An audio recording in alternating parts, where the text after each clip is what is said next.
Hey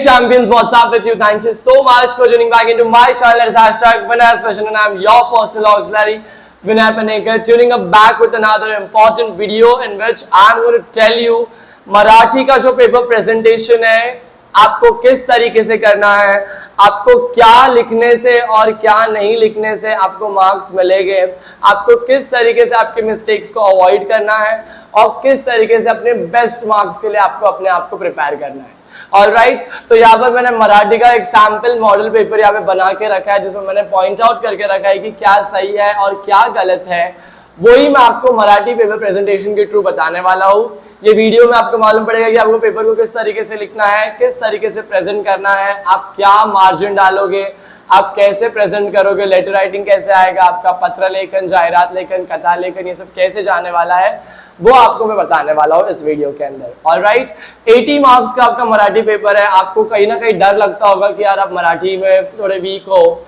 आपको मराठी समझ नहीं आती है, आप मराठी में ऑलरेडी प्रॉब्लम में हो, तो मैं ये वीडियो के थ्रू आपको बताने वाला हूँ कि आप कैसे 60+ मार्क्स लेके आ सकते हो ऑन एवरेज। एंड उसी तरीके से मैं 100 में से बात कर रहा हूँ। ऑलराइट, 80 मार्क्स का आपका रिटर्न रहने वाला है, उसमें मैं आपको गारंटी देता हूँ कि आपको 50 मार्क्स आ जाएंगे जिस तरीके से मैं आपको बताऊंगा पेपर प्रेजेंटेशन कैसे करने का है। प्लस 30 मार्क्स अगर आपने जम के मेहनत करी रहेगी तो आपको डेफिनेटली 50 + 30 80 आउट ऑफ 80 पूरा आएगा रिटर्न एग्जाम में। ऑलराइट, चलिए देखते हैं। पहला जो आपको आने वाला है, ये पेपर आपको लिखना है। पेपर आपको लिखने के टाइम पे ये बात ध्यान रखना है कि सबसे पहला जो आपको फ्रंट पेज आपका रहेगा वहां पर आपको centre number, seat number, sign आपकी बराबर से करना है। ऑलराइट, उसी के साथ में आपका जो सेंटर नंबर रहता है वो आपको लिखना है और सीट नंबर में एक अल्फाबेट रहता है AM200 ऐसा करके, तो अल्फाबेट लिखना बहुत जरूरी है वर्ड्स में भी और नंबर में भी। मेरे से ये गलती हुई थी 10th के एग्जाम के टाइम पे कि मैंने अल्फाबेट नहीं लिखा था, मेरा पूरा पेपर वापस से मुझे स्टार्ट करना पड़ा था ये डिजाइन करने के लिए, तो वो आपसे नहीं होनी चाहिए, इसके लिए मैंने आपको ये पहले ही बता दिया है। आप सब्जेक्ट में लिखोगे मराठी, पेपर में आप लिखोगे लैंग्वेज, तो आप लिख सकते हो वापस सेकंड लैंग्वेज, क्योंकि आपका सेकंड लैंग्वेज पेपर रहेगा अगर आप इंग्लिश मीडियम के हो तो। और डेट लिखना है आपको जिस दिन आपका पेपर है, लैंग्वेज और आंसर है आपका English. Alright, now when you will turn on the page you will find out another pages as such. वहां पर आपको मेक श्योर करना है कि आप क्या कर रहे हो, मार्जिन अच्छे से बना रहे हो। Right hand side, left hand side आपको क्या करने का, अच्छी खासी मार्जिन बनाना है। लेफ्ट हैंड साइड जो है वहां पर आपको मेक श्योर करने का कि आप 3 मार्जिन डिस्ट्रीब्यूशन कर रहे हो। राइट हैंड साइड में आप सिंगल मार्जिन रख रहे हो। दोनों तरफ की मार्जिन को बराबर बना के आपको टॉप एंड बॉटम में भी मार्जिन देना है डबल अंडरलाइनिंग की, तो इससे आपका पेपर जो है लीगल फॉर्मेट टाइप लगेगा, जिससे प्रेजेंटेशन आपका बहुत अच्छा आएगा। एंड एग्जामिनर के दिमाग में आपने अपना फर्स्ट इंप्रेशन जो बना दिया है, अब वो इंप्रेशन आपका कोई भी छीन के लेके नहीं जा सकता है। ऑलराइट, चलिए देखते हैं। यहाँ पर आपको सबसे पहला क्वेश्चन आने वाला है, क्वेश्चन नंबर 1A, वो आएगा आपको गद्य लेखन से। गद्य लेखन से आपको ध्यान रखना है ये बात कि जो क्वेश्चंस रहने वाले हैं वो आकृति में रहने वाले हैं, वो आपको शेप्स में आएंगे, वो आपको बॉक्स में आएंगे, तो आपको बॉक्स बराबर से बनाने आना चाहिए। Is it clear? वो बॉक्स वाला क्वेश्चन है तो उसको बॉक्स में लिखो, वो अगर शेप वाला क्वेश्चन तो शेप में लिखो। और आपको हर क्वेश्चन का आंसर लिखना है, कैसे, पैसेज में से ढूंढ के। क्वेश्चन का आंसर पैसेज में ही रहेगा, आपको क्वेश्चन नहीं समझ में आ रहा है करके छोड़ना नहीं है, आपको पैसेज में लगातार ढूंढना है और उसके बाद में आपको उसका आंसर लिखना है।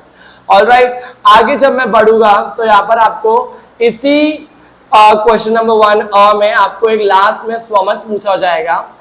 ऑलराइट, स्वमत में आपको क्या करना है कि आपको याद रखना है कि पोयम लेसन का जो ये जो है आपका प्रस्तावना, वो प्रस्तावना को आप समझ लो। प्रस्तावना कैसे बनती है, प्रस्तुत प्रश्न शाल या पाठातून घेतला आहे, या पाठाचे लेखक पु ल देशपांडे आहे, या पाठातून लेखकाने पुलकित शाल से वर्णन केले आहे। इस तरीके से आपने प्रस्तावना लिख दिया, यहाँ पे आपके 3 में से 1 मार्क्स पर्सनल रिस्पॉन्स में पक्का बन जाते हैं। ऑलराइट, इसमें तो कोई सवाल ही नहीं उठता है। आपको नेक्स्ट चीज ध्यान रखना है कि 2 मार्क्स के लिए आप जो पर्सनल रिस्पॉन्स लिख रहे हो, 3 में से 1 मार्क्स प्रस्तावना का मिल गया। 2 मार्क्स जो है ना आपका, उसके लिए आपको क्या करना है, उस पर आपको ये बात समझना है कि किस तरीके से आप वो पर्सनल रिस्पॉन्स को लिखोगे। अगर आपको क्वेश्चन समझ में आया तो आप अपनी तरफ से इलैबोरेट कर सकते हैं, बट अगर आपको क्वेश्चन नहीं समझ में आया है तो सिर्फ प्रस्तावना लिख के मत छोड़ो, आप थोड़ा बहुत रिलेटेबल वर्ड्स पैसेज में से ढूंढ के आप वहां पर लिख सकते हो। Alright, don't leave it blank. Is it clear to you? When moving further ahead, आपको जो क्वेश्चन नंबर 1 आएगा, 1 भी क्या रहने वाला है, ऑफ कोर्स ये रहने वाला है गद्य लेखन वाले साइड में से आने वाला है, कोई ना कोई लेसन से ही आएगा। तो आपको सेम यही वाला जो मैंने आपको पहले बताया, यहाँ पर आपको फॉलो करना है, प्रस्तावना लिखना है, आकृति बराबर बनानी है, एंड बिना आकृति के अगर आप क्वेश्चन सॉल्व करोगे और आकृति बनाएंगे तभी क्वेश्चन भी लिखना है आपको, ये बात ध्यान रखना। वो नहीं लिखना अपना, आप वो मत लिखना आकृति पूर्ण करा या दिलेले प्रश्नातून उत्तर बनवा, ऐसा आपको वो क्वेश्चन लिखने का नहीं, आपको मेन क्वेश्चन लिखना है। Is it clear? एंड जब आप आगे मूव ऑन करोगे, प्रश्न नंबर 1 ई में ध्यान रखना, आप ये न्यू पेज से तो चालू करोगे आप, पर ये बात ध्यान रखना कि ये अनसीन पैसेज है, ओके, अपठित उतारा। तो ये बात ध्यान रखना, जब अपठित गद्य आता है तो आपको दोनों आंसर जो है इसमें 4 मार्क के 2-2 मार्क करके वो आपको डायरेक्टली पैसेज में से ही मिलेंगे।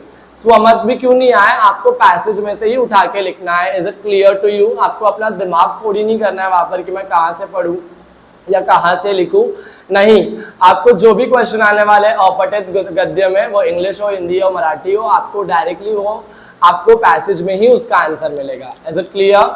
मूव ऑन करते हैं नेक्स्ट वाले क्वेश्चन पे, जहां है क्वेश्चन नंबर 2। वहां से आपका पद्य विभाग चालू होता है, मतलब यहाँ पर आपको पोयम लिखना है। पोयम आप कैसे लिखोगे, आपको सबसे पहले तो यहाँ पर क्वेश्चंस दिए रहेंगे पोयम बेस्ड, जो कि टेक्स्ट बुक से आ भी सकते हैं, नहीं भी आ सकते हैं। तो अगर आपके पास कोई रेफरेंस मटेरियल है, कोई गाइड है, स्कूल टीचर की नोट्स है, या आपने सेल्फ नोट्स जो बनाई है, उसको प्लीज एक बार रिफर कर लेना, क्योंकि टेक्स्ट बुक के डायरेक्ट क्वेश्चन इसमें नहीं पूछे जाते हैं।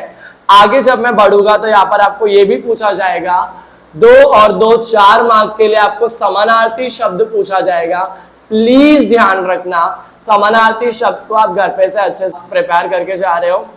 Alright, and apart from that also make sure कि आप समानार्थी शब्द का मेरा वीडियो भी देखोगे जाकर, जिसमें मैंने सारे समानार्थी शब्द को एक साथ में लिख के रखा है, एंड उसी के थ्रू आपको एक डिटेल नॉलेज मिल जाएगा कि समानार्थी शब्द जो 4 मार्क के लिए आने वाले, जिससे मेरे को 1% मिल सकता है, उसको मैं कैसा पढ़ूं। एक वर्ड का ही आंसर है, आपको पढ़ने में 1 सेकंड भी नहीं लगेगा।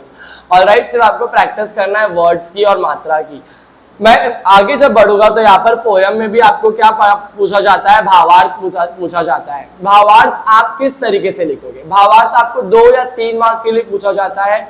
तो ये बात ध्यान रखना आप कि भावार्थ जब आप लिखोगे तो आपको ये बात लिखना है कि सबसे पहले आपने प्रस्तावना लिख दी है। प्रस्तावना आपने कहां से लिखा, आपने पोएम एप्रिसिएशन पढ़ा रहेगा, राइट। तो पोएम एप्रिसिएशन से आपको क्या करने का, प्रस्तावना बनानी है। जैसे कि प्रस्तुत प्रश्न रंग मजेचे, रंग उद्याचे या कवितेतून घेतला आहे, या कवितेचे कवी या कवितेची कवयित्री अंजली कुलकर्णी आहे। कवित्रीने या कवितेतून कवित्रीने संगणक युगातही निसर्गाची दौलत जोपासायला हवी हे हृदय शब्दात केले सांगितले आहे। मतलब क्या, यहाँ पर आपने प्रस्तावना लिख दिया। कैसा, पहले आपने लिखा कि लेखक कवित्री कौन है, कविता कौन सी है, और उसके बाद में कविता में बोला क्या गया है। ओके, जिससे आपको 1 मार्क मिल गया सरल अर्थ में। अब 1 मार्क के लिए आप क्या करोगे, आपने वही पोएम एप्रिसिएशन में माध्यवर्ती कल्पना पढ़ा रहेगा, संदेश पढ़ा रहेगा, यस और नो, आवडण्या ना आवडण्याचे कारणे पढ़ा रहेगा। तो आप वहां से वो चीज लिख सकते हो डायरेक्टली इसके अंदर। सरल अर्थ आपको हर लाइन के पढ़ने की जरूरत नहीं है, आपको सिर्फ अपना लॉजिक लगाना है, जिससे आपको 2 मार्क्स यहाँ पे भी कंफर्म मिल सकते हैं। ऑलराइट, नेक्स्ट आगे जब मैं बढ़ूंगा, यहाँ पर पोएम एप्रिसिएशन आपको आने वाला है 8 मार्क के लिए। I want to tell you guys, ये 8 मार्क्स जो है आपके, ये आपके पास ऐसे पकड़ के रखना है आपको। ऑलराइट, ये 8 मार्क के लिए आए या 10 मार्क के लिए आए, आपको ध्यान रखना है कि थोड़ी बहुत मिस्टेक्स की वजह से आपके यहाँ पर मार्क्स कटेंगे ही कटेंगे। अगर आप मिस्टेक नहीं करते हो फिर भी आपके 1 मार्क कटेंगे, बट आपको सामने वाले को मौका बिल्कुल नहीं देना है। 8 पोएम है, आप 8 में से स्टार्टिंग के 4 या एंडिंग के 4 कहा के भी करके जाओ। 2 ऑप्शन आने वाले हैं, तो मुझे लगता है स्टार्टिंग के 4 में से एक आएगा और एंडिंग के 4 में से एक आएगा, जो हम लोग पिछले 4 साल से ऐसे ही कर रहे हैं और चारों साल ऐसे ही हुआ था, सिवाय 1 साल के जब कोरोना आया था तभी एग्जाम नहीं कंडक्ट किया गया था। ऑलराइट, तो आपने इस तरीके से अपना प्रिपेयर कर लिया है और आपको डेफिनेटली क्या हो जाएगा, यहाँ पर एक आपको 8 मार्क मिल सकता है, क्योंकि आपने क्या करा है, पोएम एप्रिसिएशन को अच्छे तरीके से प्रिपेयर करके रखा है। Is it clear? Poem appreciation भी समानार्थी शब्द आने वाला है लास्ट में 2 मार्क के लिए, वो भी आपको समानार्थी के वीडियो से मेरा मिल जाएगा और आपको उसको अच्छे तरीके से प्रिपेयर करना है। Is it clear? मैंने पोएम एप्रिसिएशन आर्टो को समझा के रखा है, मैंने सारे लेसन्स को इसी चैनल पे मैंने समझा के रखा है। अगर आपको मराठी थोड़ी भी हार्ड लगती है तो आपको बिल्कुल भी डरने की जरूरत नहीं है, क्योंकि आपको सिर्फ और सिर्फ यही चैनल के सारे वीडियोस को देखना है। सब्सक्राइब करके रख दीजिए चैनल को अगर आपने नहीं किया है तो, और उसी के साथ में अगर आपको ये वीडियो समझ में आ रही तो लाइक कर दीजिए।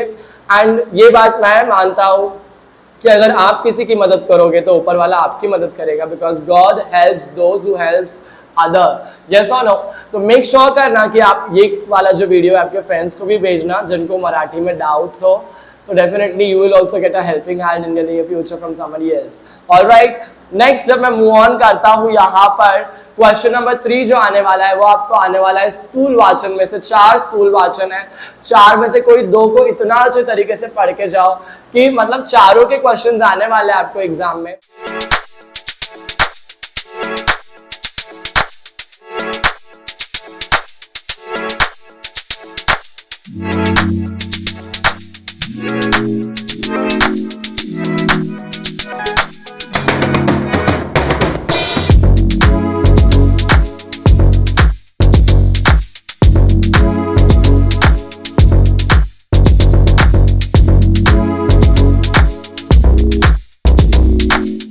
और आपको उसमें से कोई 2 को लिखना है, तो 2 को उस तरीके से लिखने का है जिससे आपको मार्क्स मिल सके। आप ये बात ध्यान रखना कि आपका वाचन का जो पार्ट है रैपिड रीडिंग का, इसकी वीडियोस मैंने बना के डाला है, और ये ऐसी वीडियोस है जिसमें मैंने 4-5 क्वेश्चन को मर्ज करके एक कॉमन ब्रीफ आंसर बनाया है, जिसमें प्रस्तावना भी लिखा है। तो 3 मार्क में से आपको 1 मार्क प्रस्तावना का मिलेगा, 2 मार्क्स आपको मिलेगा मेन बॉडी का, जो मैंने क्लब करके एक साथ में बना के रखा है। तो you just need to make sure that when you are completing up this video, you need to go back to my channel's playlist and you're going to be searching on all the rapid reading questions। आप आपके book में उसको लिख के रख दीजिए जिस तरीके से मैंने उसमें प्रेजेंट किया है, और डेफिनेटली 3 मार्क्स आपके हो जाएंगे। 3 + 3 6 मार्क्स आपको मिल जाएंगे डायरेक्टली ये पोएम, ये प्रस्तावना लिख के प्लस मेन बॉडी लिख के। आपको स्थूल वाचन के 2 आंसर लिखने से आपके 6 मार्क्स कंफर्म हो जाते हैं। यहाँ पर जब आप ये लिखते हो तो आपको ध्यान रखना है कि स्थूल वाचन में आप प्रस्तावना लिखो और छोटे से छोटे तरीके से आंसर लिखो। ऑलराइट, 3 मार्क के लिए आने वाला है, इसका मतलब ये नहीं कि आपको 2-3 पेज भर के लिखना है, बिल्कुल नहीं। 1 पेज में भी आपका आंसर खत्म हो रहा है, बहुत अच्छी बात है। आगे जब मैं मूव ऑन करूंगा तो यहाँ पर आपको ग्रामर सेक्शन आने वाला है। ग्रामर सेक्शन आपका रहने वाला है 12 मार्क का। ये बात आपको यहाँ पर भी ध्यान रखना है कि जब 12 मार्क का ग्रामर सेक्शन लिखोगे तो वहाँ पर आपको कंपल्सरीली क्वेश्चन लिखना जरूरी है। ग्रामर वाले इसमें आपको क्वेश्चन लिखना क्यों जरूरी है, क्योंकि आप क्वेश्चन लिख के उसको चेंज करोगे आंसर में, ये सामने वाले एग्जामिनर को जब चेक करने का टाइम आएगा तो उसको इजीली वो चेक कर पाएगा। उसको 2-2 3-3 पेपर हाथ में रख के चेक करने की, और उसके बाद में उसके इरिटेशन का रिजल्ट ये रहेगा एग्जामिनर का कि वो आपके मार्क्स को कैंसिल कर देगा। इससे अच्छा ये है कि आप कहीं का भी क्वेश्चन मत लिख के सिर्फ और सिर्फ ग्रामर का क्वेश्चन डेफिनेटली लिखना, क्योंकि यहाँ पर मार्क्स बहुत कंपल्सरीली आपको मिलेगा। ऑलराइट, और क्वेश्चन में भी मेन क्वेश्चन लिखना। ऑलराइट, जो आपको जो सब क्वेश्चन में पूछा जाता है ना वो लिखना, ना कि ऊपर का ये लिखना कि खालिल वाक्याला उद्गारार्थी वाक्यात परिवर्तन करा, वो नहीं लिखना है। नेक्स्ट आगे जब मैं मूव ऑन करता हूँ पत्र लेखन की तरफ, पत्र लेखन से लेके लास्ट प्रसंग लेखन तक का ये राइटिंग स्किल्स का विभाग है। इजीली मैं आपको बताता हूँ अभी कि किस तरीके से आपको इधर पे मार्क्स मिल सकते हैं। पत्र लेखन में अगर आपको टॉपिक समझ में बहुत अच्छे तरीके से आ गया है तो अभिनंदन पत्र आप लिखिए, अगर आपको इनफॉर्मल लेटर समझ में आ गया है तो। पर अगर आपको ऑलरेडी फॉर्मल लेटर समझ में आ गया है, आपने पहले से ही फॉर्मल लेटर के ऊपर ध्यान दिया है, आपके स्कूल में आपकी टीचर ने ट्यूशन क्लासेस में बोला गया है कि फॉर्मल लेटर में ज्यादा मार्क्स आएगा, तो आप डेफिनेटली उसके लिए जा सकते हो। पर अगर आपको मराठी वीक लगती है या आपको ऐसा लग रहा है कि इनफॉर्मल लेटर का टॉपिक हैंडी है और इजी है, तो डेफिनेटली आप उसको अटेम्प्ट कर सकते हो, क्योंकि आपको उसके मार्क्स ज्यादा अच्छे तरीके से मिलेंगे। Is it clear? I hope you have understood this concept of mine which I have spoken about right now. तो you need to make sure कि पत्र लेखन जब आप लिख रहे हो तो ये चीज को आप दिमाग में अपने बिठा के रखना। पत्र लेखन फॉर्मल लिखोगे तो आपको 2 एड्रेस लिखना है, वो तो आपको पता ही रहेगा। विषय जब आप लिखोगे तो विषय को ये बोल के एंड करना, कचरा साफ करने बाबत तक्रार पत्र, कंप्लेंट लेटर, ओके। हॉकी सामग्री मागवण्यासाठी मागणी पत्र, तक्रार पत्र, मागणी पत्र, ऑलराइट, या विनंती पत्र, ये आपको लिखना बहुत जरूरी है ये वर्ड्स, क्योंकि उससे आपका 1 मार्क का विषय बनता है, जिसको आप अंडरलाइन करोगे तो आपको श्योरली 1 मार्क पूरा मिलेगा। मेन बॉडी आपको लिखने आना चाहिए। इंट्रोडक्शन में आपको लिखने आना चाहिए कि मी अब 10वी कक्षाचा विद्यार्थी प्रतिनिधी आहे, मी हे पत्र तुम्हाला वरील ये रीजंस की वजह से लिख रहा हूँ। वो आपने लिख दिया, विषय को देखकर आपका फर्स्ट लाइन हो गया। आप बीच में क्या करते हो, आप फर्स्ट पैराग्राफ हो गया, आप बीच में क्या करते हो, यहाँ पर आपका बॉडी लिखते हो, और थर्ड वाले में आप क्या करने वाले हो मैं आपको बताता हूँ। मी आशा करतो कि तुम्ही या पत्रावर लक्ष देणार। आपने सिंपल 1 लाइन में लिख दिया क्या, कि मैं उम्मीद करता हूं कि आप मेरे पत्र पर ध्यान दोगे, भले से वो कौन सा भी पत्र हो, तकरार का हो, विनंती का हो या मांगनी का हो। लास्ट में आपको लिखना है तशदी बदल समस्व, तकलीफ के लिए माफी, आपला विश्वासू अवक करके आपको एड्रेस लिख के लास्ट में ईमेल आईडी डालना बहुत जरूरी है। Is it clear? Move on करता हूं मैं आगे। यहाँ पर एक और एक चीज है जो है आने वाली आपको, जाहिरात लेखन।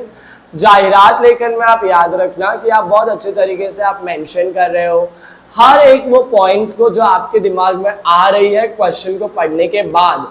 अगर आपको लिखना है सुवर्ण संधि, गोल्डन चांस, यस और नो, तो वो लिखिए आप ठक ठक ठक ठक ठक ठक, यस और नो। या चोकोबार आइसक्रीम का आया रहेगा वहां पर आपको जाहिरात, तो आप वहां पे आइसक्रीम का डायग्राम बनाइए, आइसक्रीम का एक मस्त वाला एक यूनिक डिजाइन बनाइए, जिसको आप उसके अंदर वो आइसक्रीम के अंदर ही लिख रहे हो ₹10, मूल्य फक्त ₹10। अंडरस्टूड? तो उससे क्या होगा कि सामने वाले एग्जामिनर को लगेगा नहीं यार इसने अटेम्प्ट करने की कोशिश किया है, why should I not give him at least 3.5 to 4 marks, yes और नो। एंड 4 मार्क्स मिलना क्या बुरी बात है? यस। चलो आगे बढ़ता है कि हम लोग को जाहिरात में और क्या क्या लिखना है। वैशिष्ट्य आप लिखोगे, उसके मार्क्स मिलेंगे। अच्छा खासा एक मस्त बॉक्स बनाओ, ऑलराइट, वो बॉक्स के अंदर आप जाहिरात लिखो। समझ लो कि कोई आइसक्रीम का जाहिरात क्यों नहीं आ गया है, तो ऐसे बड़ा सा आइसक्रीम बनाओ, आइसक्रीम का कोन बनाओ, आइसक्रीम के कोन के अंदर जाहिरात लिखो। क्या पता आपको उस यूनिक स्टाइल के लिए आपको मार्क्स मिल जाए, यस और नो। आगे जब हम लोग बढ़ेंगे, बातमी लेखन में आपको ध्यान रखना है। बातमी लेखन में आपको मैंने एक नमूना करके वीडियो बनाया है, एक एग्जाम्पल करके, तो आपको मेक श्योर करना है कि you just go back on the playlist and also over there you just going to search it out over there कि मैंने बातमी लेखन का किस तरीके से मैंने एक छोटा सा एक वीडियो बना के डाला है, जो आप हर बातमी लेखन में यूज कर सकते हो। वो आपने पढ़ लिया, समझ लिया, बस आपका काम वहां पर खत्म हो जाता है। आपको सिर्फ क्या करने का, हर बातमी लेखन में वही वाला वीडियो लिखना है, अनटिल एंड अनलेस एक ऐसी बातमी लेखन आ जाती है जिसमें वो वाला आंसर सूट नहीं करता है, ऑलराइट। वरना मेजॉरिटी ऑफ द टाइम्स बातमी लेखन में वही वाला क्वेश्चन आया है जिसको मैंने पढ़ाया है वीडियो के थ्रू। आप प्लीज उसको चेकआउट करना एक बार। बातमी लेखन आप जब लिखो तो ये लिखना जरूरी है, आमच्या वरथराकडून, मतलब हम लोग के रिपोर्टर के तरफ से। दिनांक लिखने का आपको एक दिन बाद का, क्योंकि लेटर राइटिंग में आप, रिपोर्ट राइटिंग में आप रिपोर्ट कैसे बनाओगे, एक दिन बाद ही बनाओगे ना, कोई चीज होने के बाद में, कोई चीज सेलिब्रेट करने के बाद में। तो आपने इधर लिखा रिपोर्टर के तरफ से, इधर लिखा दिनांक, उन लोग के ऊपर आपको क्या लिखने का है, अच्छे खासा तरीके से आपको एक मस्त टाइटल देने का है। Is it clear? और उसके बाद में आप क्या करोगे, वीडियो के थ्रू जो मैंने बना के रखा है ऑलरेडी, उसको देख के आपको 3 पैराग्राफ बनाना है, ऑलराइट। उसके बाद में आने वाला है सबसे इंपॉर्टेंट चीज जो है वो है कथा लेखन। कथा लेखन जो है ये क्यों इंपॉर्टेंट है मैं आपको बताऊं, क्योंकि यहाँ पर आपको ना कथा को सिर्फ समझना है और टाइटल और मॉरल को आपको क्या करना है, लिखना है। जो टाइटल और मॉरल का वीडियो मेरा सबसे ज्यादा देखा हुआ वीडियो है चैनल पे, वो आपको देखना है मैंने ना 7 टाइटल या 8 टाइटल और 8 मॉरल को निकाल के रखा है। आपको क्वेश्चन पढ़ते ही समझ में आ जाएगा कि कौन सा टाइटल लिखो और कौन सा मॉरल लिखो, जिससे मेरे को 2 मार्क्स तो कंफर्म मिलने वाला है। समझ में आ गया कि नहीं आ गया? ये बात एकदम क्लियरली समझ में आ गई। How much I am fumbling man, is it clear to you? 2 marks के लिए आपने टाइटल लिख दिया और मॉरल लिख दिया, इजीली आपका काम हो जाएगा। जब मैं आगे बढ़ता हूं तो यहाँ पर आपको मैं प्रसंग लेखन दिखाना चाहता हूँ।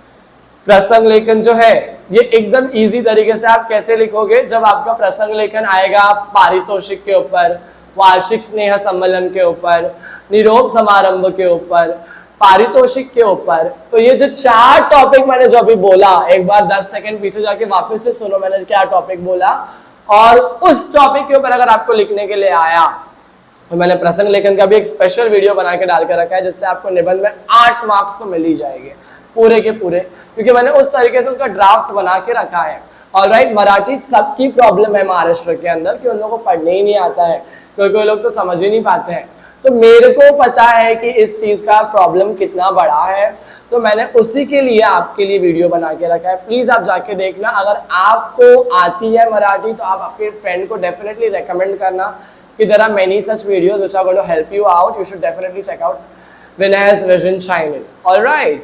When we move on to the next thing, that is very important thing, which is the final thing. अगर आपको आत्मवृत्त वाला निबंध आया तो आप क्या करोगे?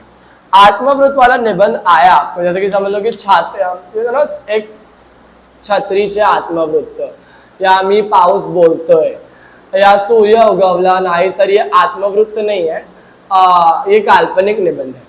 ऑलराइट, चलो सूर्य उगवला नाही तर को साइड में रखते हैं, आत्मवृत्त की पहले बात करते हैं। ब्यूटीफुल पोयम लाइंस आप लिख सकते हो उसके अंदर। आत्मवृत्त के जरिए आप स्टोरीज को मेंशन कर सकते हो ऑटोबायोग्राफी में, एंड कोई बीच में कोटेशन डाल सकते हो, फीलिंग्स एक्सप्रेस कर सकते हो। ये आत्मवृत्त का जो कॉर्नर है ये आपका क्रिएटिव कॉर्नर है। ऑलराइट, आपको मेक श्योर करने का कि आप उस तरीके से लिखो जिस तरीके से आपको लगता है कि अगर आप छतरी होते तो आप क्या सोचते, अगर आप बारिश की बूंद होते तो आप क्या सोचते, क्या करते। आपको अपना बना के उसको लिखना है, जिससे आपको टोटल मार्क्स मिल जाएंगे। आई होप आपको ये पूरी जो मैंने बात बोला है एकदम क्लियरली समझ में आई रहेगी। क्लियर कट आपको इधर पे डेफिनेशन मिला होगा कि किस तरीके से पढ़ना है, किस तरीके से मुझे अपना काम करना है, जिसकी वजह से मुझे पूरे मार्क्स मिल जाएंगे।